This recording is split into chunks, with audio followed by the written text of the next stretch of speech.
আসসালামু আলাইকুম, শুভেচ্ছা সহ আমন্ত্রণ চ্যানেল আই সংবাদে আপনাদের সাথে আছে আমি নবনীতা। আর শুরুতেই জানিয়ে দিচ্ছি সিটিসেল সংবাদ শিরোনামগুলো।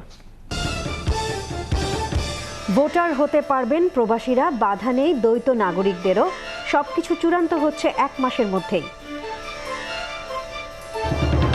শিশুদের নিয়ে শিক্ষক ও অভিভাবকদের অশুভ প্রতিযোগিতা না করার আহ্বান প্রধানমন্ত্রীর, স্নাতক পর্যন্ত শিক্ষা অবৈতনিক করতে কমিটি।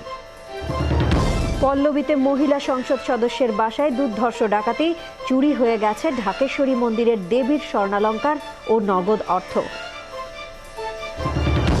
এবং আগামী মাস থেকে খোলা বাজারে চালের দাম কেজি প্রতি 1 টাকা বাড়ছে। চলতি সপ্তাহের মধ্যে 3,15,000 সরকারি কর্মচারীর রেশন।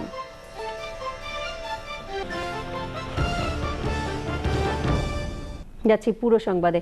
নির্বাচন কমিশন জানিয়েছে প্রবাসী বাংলাদেশিদের ভোটার হতে আর কোনো আইনি বাধা নেই।